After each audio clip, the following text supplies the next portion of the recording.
us on some level experience pride, which is not to be mistaken with confidence. At times we find ourselves walking a tightrope between the two. Confidence is based in knowledge and experience and thus has roots, whereas pride is based in ego, and so it is fragile and sensitive to criticism. In the face of adversity, confidence, even when misplaced, typically leads to learning from one's mistakes, as well as the ability to adapt and overcome failures. When possessed by pride, obstacles and the inevitable failures of life will typically lead to shame and self-hatred. Pride engenders arrogance and denial, and so one cannot grow when possessed by it.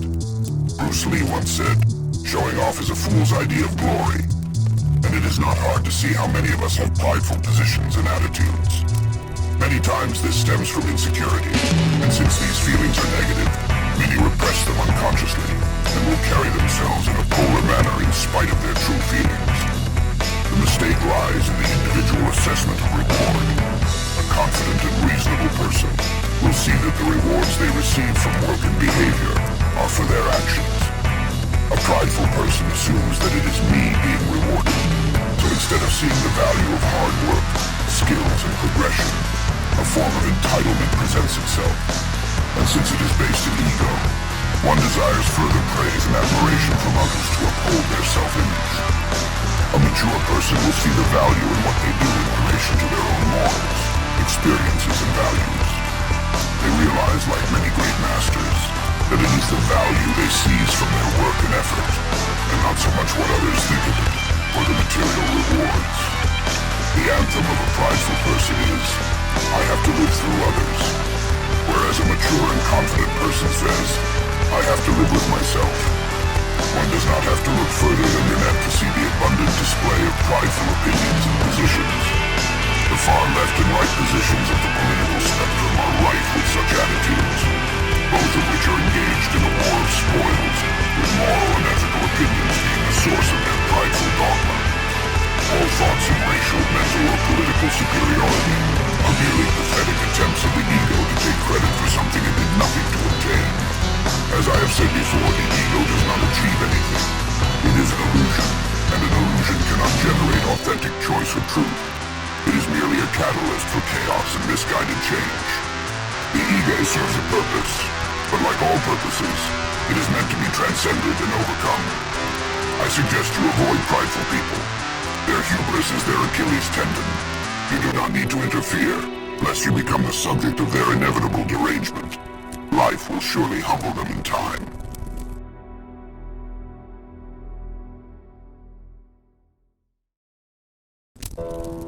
Envy, I believe, is the most predominant sin today. One our culture feeds upon ad nauseum. One needs to look no further than social media to observe such behavior. We see selective and carefully crafted snapshots of an event or aspect of a person's life. Yet it is clear this is done to convince you, know themselves, that they are living a good life. We see videos and pictures of celebrities living supposed lavish lifestyles. We see influencers who provide nothing useful to society, yet make abhorrent amounts of money doing so. We see models and athletes that are chiseled like Greek gods, or shaped in unrealistic proportions. We see millionaires and billionaires playing with money, and people's lives as though it was nothing but an afterthought. How can we not be envious? How can we not feel jealous of those who are born with looks, talents, and good health? How can we justify hard work and honesty when liars and criminals run our country in bodies of power? This is the thorn that lies within the flower of envy. It seems alluring and justified to think this way, but much like a rose, we may cut ourselves when we grasp it. We all know comparison is the thief of joy, but in the grips of something beautiful, charming, and alluring, we lose our footing on the grounds of reason. We fail to see that the rose shall wither, and we fail to see that the flower itself has no value, but the value we place upon it. We should question what we value as a society and how we feel about it as individuals. Beauty is often dependent on scarcity and rarity. So then why do we value the rose as the symbol of a beautiful flower, when it is all too common? Why are certain traits and looks considered the symbol of beauty and value in our society? Because certain corporations, Governments and powerful institutions have the money, resources, and manpower to learn how to cultivate human behavior and patterns, and use that knowledge to influence our thoughts and perceptions. From the grocery store to social media, psychological tricks and manipulation are being used to pull you into their system or to convince you to buy into their vision, belief, or product. If these institutions reward certain traits and lifestyles, then we too will follow. This is because humans are a tribal species. What the majority believes must be correct. We are raised to think in a scarcity mindset. We feel as though we deserve a good life, and that someone else less deserving, or someone who has suffered less than we have, is unrightfully obtaining our potential. It benefits the controllers of power and wealth to keep us angry at each other. Just look at the anger between men and women, black and white, developed countries and non-developed countries. While we should take responsibility for our place in life and our decisions, we have to also acknowledge we have been played. Just look at the world 10 years ago. What has happened to us as a society? More than ever does envy and wrath rule our hearts and minds. Even psychologically manipulated into following movements, brands, parties, and institutions that in our right minds we never would have followed previously. We are told what is valuable, beautiful, and moral, and the people who wield the power lie and change history before our very eyes. They gaslight you and convince you that lies are truth, that pain is pleasure, that up is down, and that wrong is right. We are told it is progress, but it is a trap that consumes our minds and souls. Most people are followers and don't wish to bear the burden of critical thought. They are too busy living in illusion to confront the painful and isolating nature of our current reality. I believe much of this lies in pride, but largely in envy. We think that if we say the right things, puppet a certain agenda, select a certain side, wear the right clothes and do certain things, we too may get a slice of the pie. This is why art is dying. The power of money and the allure of success has shaped the collective conscious through the manipulation of media, corporations, and governmental bodies. Once we see this and study the lies and manipulations fed to us, we can begin to gain sight of what is actually presented to us. The plastic dolls paraded around do not reflect the reality of women, nor do the men who abuse drugs and surgeries reflect the reality of men. The artists we see living a lavish lifestyle are almost always broke and owned by their label. The celebrities we worship are typically abused since childhood and are controlled by handlers and agents. We may see a rich businessman, but we don't see his broken marriage or the kids he never spends time with. The people we see on social media flaunting a fun lifestyle are typically lost, miserable, and unsure of themselves. While this isn't the case for every individual or situation, with practice, we begin to see into such matters with more clarity and perspective, and realize all things have pros and cons. We see our burning desire and envious mindset is really nothing but a poorly thought-out assumption. Even if someone is successful or rich, who's to say one day we won't be as well? Who's to say the rich man won't be broke one day, the model ugly, the liar exposed? Does it really matter? When we are following our purpose and seeing life as a school and not a cage, we are free to relax and focus on our journey, our path, our strengths and our weaknesses. We will always want more, or want what we don't have when in the grips of envy. Escape the illusion of reality and see that everything you need you already possess. You must simply take hold of it.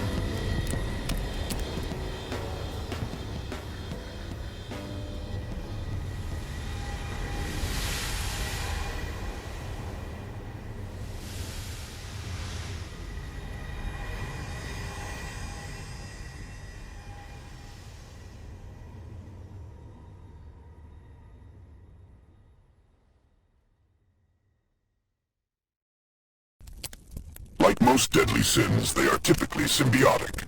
Pride many times leads to wrath and follows greed. We are prideful of ourselves and thus cannot accept slights from others. Or maybe it is pride in our religions or beliefs that lead us to justify slaughter and subjugation. And while the predominant idea of wrath is outright violence and retaliation, in the modern world, wrath depicts itself in more occulted and insidious ways. The average person is not committing acts of terror or abuse on others, Because our society has rules and punishments in place that typically deter the average layman from engaging in duels or physical assaults. We instead see a wrath that uses morals and labels to subjugate opposition. Truth does not fear questions, and a truthful and decent person does not try and silence opposing views. When you tear out a man's tongue, you are not proving him a liar. You're only telling the world that you fear what he might say. The internet mob embodies this stereotype perfectly. Even their own are not safe from their wrath. Much like lust, wrath is a void that consumes and fractalizes itself into more and more complicated excuses for depravity. It is an appetite, and once certain people have tasted blood, they want more. The wrath of trolls and agitators is similar, as both parade intellectual or moral superiority, but in reality both enjoy watching the world burn. A self-serving and destructive addiction that is hidden behind a guise of ethical erectness. One cannot rationalize the horrors of nature and man unless they attach a purpose to it. The fact is, there is an abundance of people who feel disenfranchised by life. While some feelings are justified, much of it is based in poor personal decisions.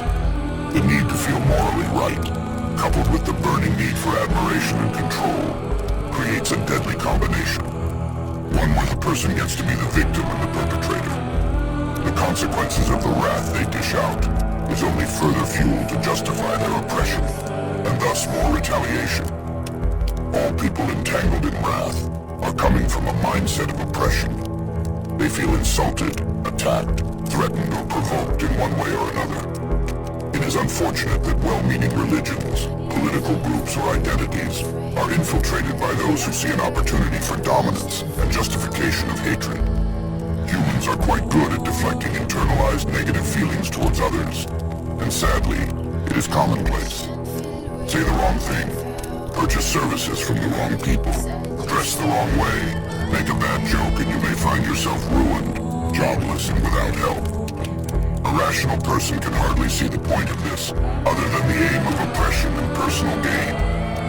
If we truly wish to inform others and seek truth and rationality, we would allow people to speak their truth and either make a case or make a fool of themselves. Ruining someone's life, pushing them out of society and vilifying them, only creates more radical people who will seek expression in whatever form they can. This behavior only continues the cycle of wrath and creates the very monsters they supposedly want eradicated. You do not eradicate demons. You do not get rid of monsters. You live with them, you accept their nature, and you attempt to work with them towards a better solution. You cannot eradicate hatred with more hatred. Anyone who thinks they can is the most dangerous monster of them all. Cut off one head of the Hydra and another grows. Take down one criminal and another will be there tomorrow. Destroy the leader of a terrorist group and more assailants will join the cause. The same applies to your own demons. Try and suppress and dominate them and they will come back stronger and in the most unexpected ways. You have to use truth and intelligence to tame a beast. When gluttony comes to mind, we typically think of someone who is overweight or someone who has a ravenous appetite. Yet the concept of gluttony stems from more than just intake of food or products. It is in the mindset which the problem lies.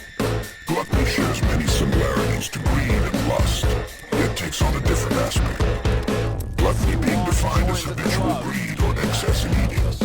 It is not food or excess weight that is sinful, but the damage and disrespect it cultivates when abused. Our bodies are a temple, and so are the bodies of other living things. It is one thing to eat another living creature out of a need for substance. It is another to engage in food as a purely pleasure-based pursuit. The mass slaughter of animals and wasting of resources going into this addiction is what makes it sinful.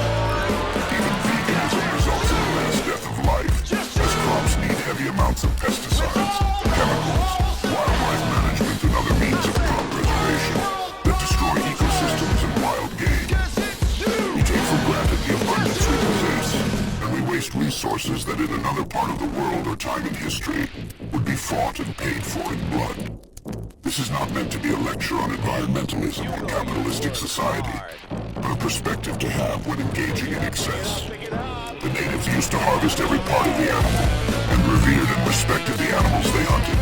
It is wicked to take life so mindlessly. We look at a dog or a cat and cannot imagine harming the creature, let alone eating it.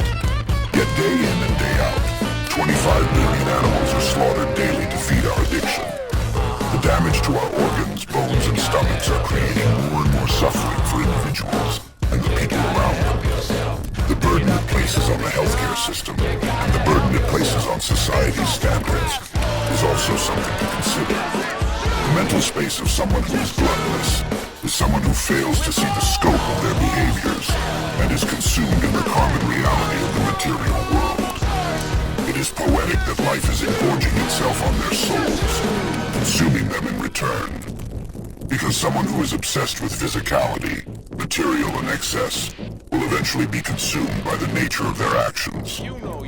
Being an activist or animal rights lover doesn't void you from this either, as all products, luxuries, and services come at the expense of something or someone else. It is the law of equivalent exchange. Everything we do takes from something else. We cannot avoid this aspect of life, nor should we put too much emphasis on this topic. But we should try and appreciate the abundance of food, products, and services we have access to. It's okay to feast. It's okay to have comfort food. It's okay to be a little overweight. Just do not delude yourself into thinking that an eating addiction or disorder is healthy, or without consequence to other living things. There's no need to shame yourself for your body. Just try and value the cost of your decisions. Because someone who doesn't value other lives and living things cannot value their own.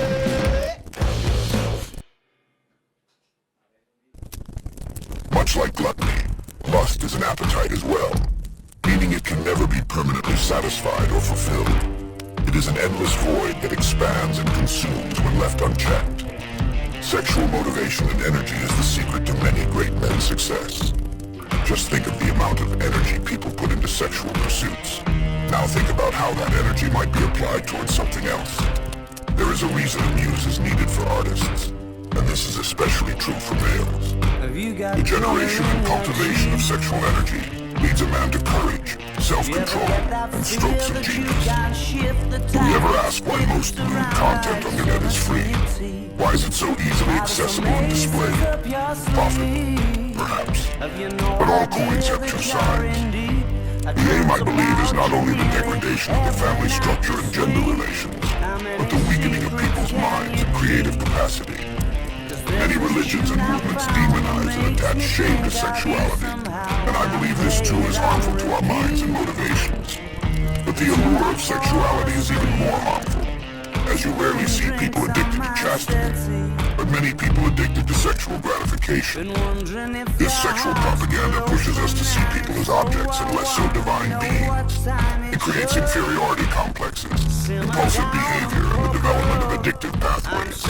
The people who control us want us to be scared, unhealthy and miserable, weak in mind and body, implanting in us a feeling of lacking something, that life is short and meaningless, that we should engage in pleasure and consume products until we die. Sex is nothing to take lightly.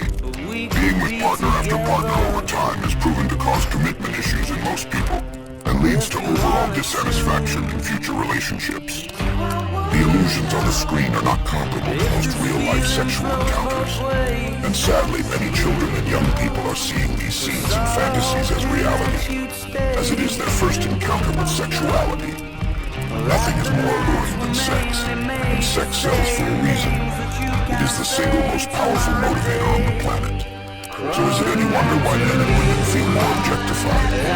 Why more and more people are not engaging in real relationships, and instead opting for digital transactions as a filler for the real thing? Is it any wonder why so many children are born out of wedlock? Why so many people have diseases and sexual trauma? We are being taught on a massive scale to throw away the greatest source of magic humans possess. The transmutation of sexual energy, the potential for life, the potential for greatness, the potential for a family. Each time we engage in pointless sexual activities, we are lowering ourselves to that of an animal. This is not to demonize sex or sexual relations, as God gave us this gift and commanded we multiply. But we should attempt to reduce the amount of degrading and distorted media we consume, and we should stop viewing people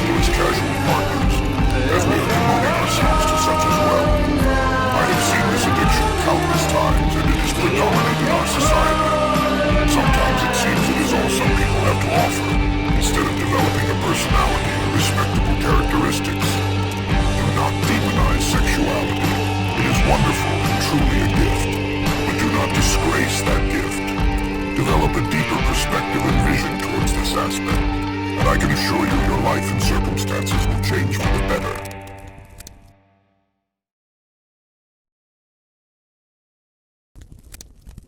Today more than ever, we are blessed and cursed with endless forms of entertainment. Vast seas of information and material that could captivate our minds till the end of time. While this is quite the treat, too much of a good thing can be our undoing. The producers and managers of such content spend ample time trying to make their products more and more captivating and appeal to our shorter and shorter attention spans. They know what grabs people's attention and create their products and services with the intention of being addictive. We are only given so much time in this life, and while we know one day we will die, we live and act as though we will not. The issue, however, lies less in not being productive, but more so in what complacency brings. The quote, "idle hands are the devil's workshop," is said for a reason. A person who is bored will typically look for mischief or trouble. This can be observed in animals as well. Put them in a cage with nothing to do, and before you know it, they are killing each other. There's a growing movement of people who feel disillusioned by society and the modern rat race, and so they attempt to withdraw from it altogether. There is this conception that retirement is the goal of work itself. The misconception many people have is that they need to do something they feel passionate about. But passion does not always equal competency. Just because we want something does not mean it belongs to us. No matter what work we are doing, we will at some point feel it is repetitive or mundane. The truth is, we enjoy things that we are good at. A person who says they don't enjoy math is likely someone who is not good at it. Yet a person who is good at math will likely find it more pleasurable. Many young people want meaningful work, but they gauge this by the standards society places on what meaningful means. We cannot all be doctors and architects. Many don't see the value of blue-collar labor and just how significant, important, and skillful it really is. Almost every job has significant opportunity if you look for it. While college can be a great thing, it is many times believed to be a mandatory duty, and countless youth go into massive debt for a useless degree. Instead of teaching people the value of skills and common sense, we instead teach them to follow instructions and do as they are told. I believe this mind-numbing and left-brained approach to labor and learning is fueling people's discontent with work. The ever-growing wealth gap and costs of living do not help this either. We don't teach people to think creatively and be resourceful. With the right mindset and attitude, any work can prove entertaining and insightful. But because most people do not realize this, and because of the endless access to idealized lifestyles and fantasies, people feel even more discouraged to try and navigate themselves to a better financial situation in life. Instead, many opt for quick and degrading methods of making money, and this thinking is reinforced by the quick and fast-paced forms of entertainment, food and sexual gratification that is dominating our society. Everything in our modern world is designed to be faster, cheaper, and more affordable, but they are rarely built to last. And so, we see people that are not built to last. They will do anything to get their 5 minutes of fame, scamming, lying, clickbaiting, and so on. This is a form of sloth, as they wish to get around honest and consistent work in favor of quick and cheap tricks. If you aren't working for your keep, somebody else is paying for you. The idea the world can run on entertainers and useless professions is one that is all too common. When hard times come, and they will, those with skills and common sense will never be without opportunity.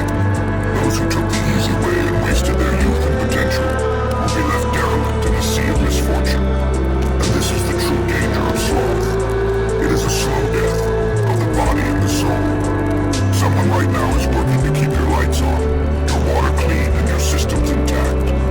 If we all start to give up in favor of meaningless pleasure, there will be no pleasures left that we are accustomed to. People say on your deathbed, I doubt you'll be thinking, wow, I wished I worked more. But I doubt even less will say, I wish I wasted more time on pointless entertainment and distractions. At least work provides us the ability to eat better food, live in better homes, buy better products, and provide better lives for ourselves and loved ones. Much like how lewd content convinces our brains we are actually successful in terms of reproduction, video games and other forms of entertainment can fool our brains into thinking we are accomplishing goals and being rewarded for it. We can bypass the biological requirements put in place and juice the dopamine out of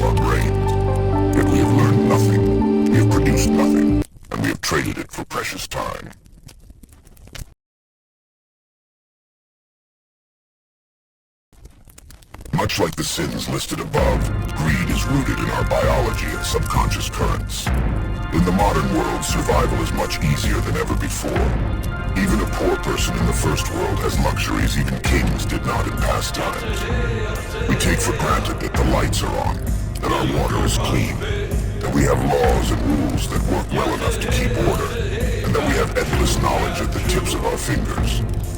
Rivers of blood have flowed for much less. A piece of land, a pound of spice, the gaze of a woman, has created the deaths of thousands of souls, and yet we feel such privileges are owed to us. Our minds have not adapted to this brave new world. We may believe material wealth can save us, but it cannot. We may believe it will bring us happiness, and yes, it will to some degree. But it cannot save you from the person in the mirror or the weight of our actions. Money is not good, nor is it evil. Much like a tool, a weapon, or an idea, it is the wielder that bears that title. Wealth comes and goes, but knowledge and skills are the generators of success. There are many shortcuts to wealth, but few for success. A wealthy man can lose his fortune many times in their life, but always find his way back there. A poor man can have millions, but when he inevitably loses it, he will almost always remain in the same spot he fell. Saying, if you give a man a fish, you feed him for a day. If you teach a man to fish, you feed him for a lifetime, holds more truth than we realize. Yet the greed of knowledge is just as deadly as any. Many believe this is why we suffer to begin with, and why we fell from grace. However, I will argue that no knowledge is evil. It is once again the realism. Knowledge is truth, and truth is the essence of God. So it is what we do with money, what we do with knowledge, and what we do with power that dictates our direction in our journey in life. Cultivating and learning from life and your mistakes might be hard, but I assure you it is worth it. Because if we choose to feel bad for ourselves and make excuses, our evolution from this suffering and weight we feel is impossible. The temptations of the flesh are exceedingly hard to navigate through, and sometimes we may feel confused as to why we must endure it at all. But in a world so mysterious and unforgiving, we have to utilize our curiosity and faith in a better tomorrow to survive the trials of our time here. In time, all truths will be revealed.